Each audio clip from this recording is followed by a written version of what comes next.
इसके थॉट्स में आप सभी का स्वागत है।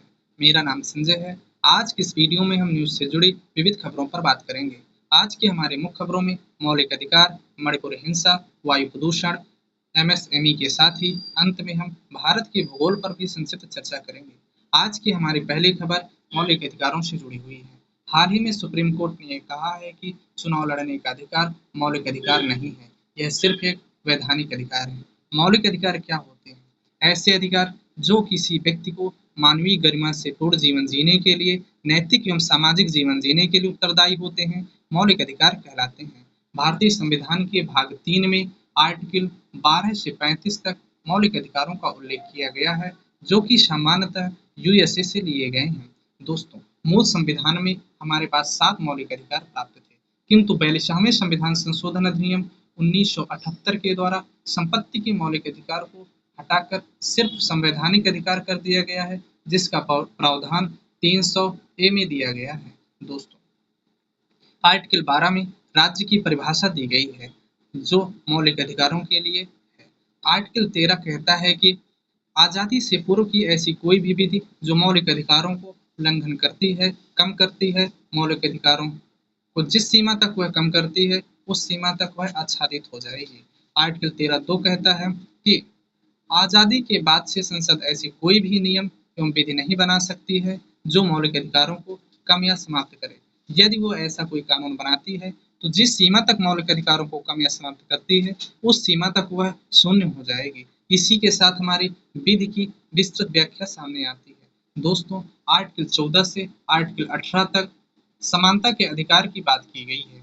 वहीं स्वतंत्रता के अधिकारों का उल्लेख आर्टिकल 19, 20, 21, 21A एवं 22 में की गई है, जबकि शोषण के विरुद्ध अधिकारों का उल्लेख आर्टिकल 23 व 24 में किया गया है। आर्टिकल 25 से 28 तक धार्मिक स्वतंत्रता के अधिकारों के साथ साथ आर्टिकल 29 एवं 30 में अल्पसंख्यकों के हितों से संबंधित प्रावधानों का उल्लेख किया गया है। वहीं आर्टिकल 32 में संवैधानिक उपचारों के अधिकारों का उल्लेख किया गया है, जिसमें आर्टिकल 32 के तहत सुप्रीम कोर्ट मौलिक अधिकारों की रक्षा के लिए 5 प्रकार की रिट जारी कर सकती है, जबकि आर्टिकल 226 के अनुसार हाई कोर्ट भी 5 प्रकार की रिट जारी कर सकती है। दोस्तों, अगली खबर हमारी मणिपुर की हिंसा से जुड़ी हुई है। दोस्तों, पिछले काफी समय से चर्चा का बिंदु रहा मणिपुर आज हिंसा की आग में जल रहा है। पूर्वोत्तर का ये हमारे 7 सिस्टर का विकास भी कम हुआ है, जिसके कारण वहां के नागरिकों में एक नफरत, अलगाववाद की चिंगारी पैदा हो गई है। यह अलगाववाद की दावानल कुकी और मैती के बीच हुए अधिकारों एवं आरक्षण की आग है, जिसमें महज 226 लोगों की मौत के साथ 62,000 लोगों से अधिक लोगों का पलायन से जुड़ी हुई है। अगली खबर हमारे वायु प्रदूषण से जुड़ी हुई।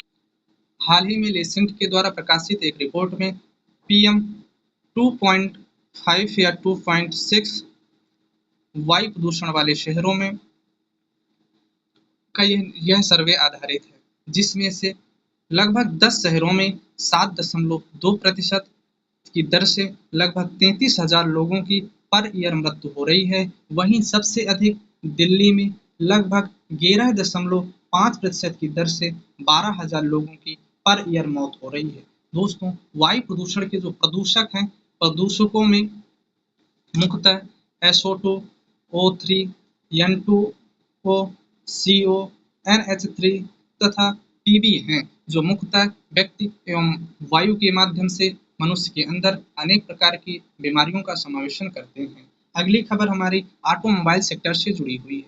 दोस्तों, 2047 तक विकसित राष्ट्र के संकल्प को या लक्ष्य को प्राप्त करने के लिए, साथ ही साथ SDG के सतत विकास के लक्ष्य को प्राप्त करने के लिए ऑटोमोबाइल सेक्टर एक अहम एवं प्रमुख भूमिका निभा सकता है, जिसमें 35% मैन्युफैक्चरिंग में, 6% सरल घरेलू उत्पाद के साथ साथ 15% GST का संग्रह 2023-24 में किया गया है। दोस्तों, साथ ही साथ सेमीकंडक्टर की सप्लाई भी बढ़ने के साथ जो बेहद कदम उठाए जा रहे हैं, जो लोक कल्याण, उद्यमिता एवं नवाचार के क्षेत्र में हमारे लिए महत्वपूर्ण हो सकते हैं। MSME क्या होता है? MSME क्या होता है? Micro, small, medium enterprises. यह मुख्यतः MSME उद्यम मंत्रालय के अंतर्गत कार्य करता है, जो MSME अधिनियम 2006 के द्वारा शक्तियां प्राप्त है। इसकी मुख्य भागीदारी में GDP में लगभग 30%, निर्यात में 45%, विनिर्माण में यह 38.4% की भागीदारी करने के साथ साथ रोजगार मुहैया कराने में वर्तमान में यह 11 करोड़ रोजगार मुहैया करा रहा है। दोस्तों, अगली खबर हमारे नौसैनिक अभ्यास से जुड़ी हुई है।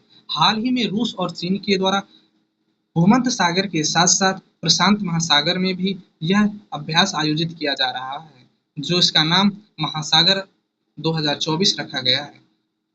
हिमाद्रि तुंग श्रृंग से प्रबुद्ध शुद्ध भारती, स्वयं प्रभा समुज्ज्वला स्वतंत्रता पुकारती।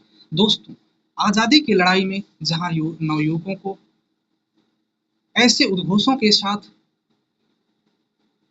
मोटिवेट किया जाता था, वहीं आज यह चर्चा की मुद्दा बना हुआ है कि आत्महत्या का मुद्दा आज अभिशाप बनकर उभर रहा है। हाँ, यह महज 1,70,000 लोगों की मौत आत्महत्या से जुड़ा हुआ है, जो हर साल भारत में हो रही है, जिसमें महज 30 वर्ष से कम आयु के लगभग 40% आत्महत्याएं हो रही हैं, जो सामाजिक व्यवस्था को घातक है, जिस पर सरकार ने राष्ट्रीय आत्महत्या रोकथाम रणनीति भी अब बनाई है, जो कि पूर्णतः असफल रही है। यह आज भारतीय समाज संस्कृति के लिए एक घातक एवं काला दिवस के रूप में है। दोस्तों, अंत में हम भारत के भौगोलिक इतिहास के संबंध में संक्षिप्त चर्चा करेंगे। भारत की आजादी 1947 से हमें स्वतंत्रता प्राप्त हुई है। दोस्तों, क्यों डरें जिंदगी से कि क्या होगा, कुछ न होगा तो तजुर्बा होगा। दोस्तों, इसी के साथ आज हम भारत के भौगोलिक इतिहास के बारे में संक्षिप्त चर्चा करेंगे। यह 23.5 डिग्री की हमारी रेखा है, जिसके पड़ोसी देशों में पाकिस्तान, अफगानिस्तान, चीन, नेपाल, भूटान, बांग्लादेश, श्रीलंका है। साथ ही साथ यहाँ पे बे ऑफ बंगाल भी स्थित है। दोस्तों, आर्टिकल 1 में यह उल्लिखित है कि भारत राज्यों का संघ है। यहाँ पर यूनियन और फेडरेशन दो शब्द आते हैं। यूनियन का अर्थ है कि राज्यों के गठबंधन का परिणाम ही देश है, जो कि मुख्यतः अमेरिका पर लागू होता है, जबकि भारतीय संविधान में फेडरेशन शब्द से लिया गया है, जिसका अर्थ है कि राज्यों को जुड़ने का तो अधिकार है, किंतु भारत संघ से अलग होने का अधिकार नहीं है। दोस्तों, अगर हम बात करते हैं भारत के भौगोलिक इतिहास की, तो यहाँ पर हमारा डूरंड पॉइंट है। यह सीमा अगर हम बात करें तो इधर यहाँ से ये हमारा पीओके के अंतर्गत आता है और यह क्षेत्र एलओसी के अंतर्गत आता है, जिस पर मुख्यतः चीन कब्जा किए हुए बैठे हैं। दोस्तों, पाकिस्तान के अंतर्गत हमारी सबसे ऊंची कौन सी चोटी है, इसके बारे में आप हमें कमेंट बॉक्स में जरूर से जरूर बतलाइएगा। यह क्षेत्र जो थोड़ा सा दिख रहा है, यह हमारा चिकन स्नेक है। दोस्तों, यहीं पर भूटान के साथ की सीमा के पास चीन अभी अपना कंस्ट्रक्शन का काम कर रहा था, जिस पर इस लाइन को वह पाने की कोशिश कर रहा था। दोस्तों, यहाँ पर हमारी पाक की खाड़ी है, यहाँ पर मन्नार की भी खाड़ी हमारे स्थित है। यह श्रीलंका से ये हमारा हिंद महासागर 0 डिग्री सेंटीग्रेड की रेखा जाती है, जो मुख्यतः विषुवत रेखा ही है। दोस्तों, अगर हम बात करें तो यहाँ पर हमारी कच्छ का रण है, खंभात की खाड़ी है। दोस्तों, ये अरब सागर का क्षेत्र भी यहीं से भारत से जुड़ा हुआ है, जिसकी स्थलीय सीमा 15,200 किलोमीटर है, जो कि जलीय सीमा 7,516 किलोमीटर है। दोस्तों, मुख्यतः जो भारत का भूभाग है, यह 6100 किलोमीटर के क्षेत्र पर स्थित है। भारत की जो जलवायु है, वो उपमहाद्वीपीय जलवायु है, इसीलिए भारत को उपमहाद्वीप की भी संज्ञा दी जाती है। दोस्तों, उपमहाद्वीप की क्या क्या विशेषताएं होती हैं, इसके संबंध में आप हमें कमेंट बॉक्स में जरूर से जरूर बतलाएंगे।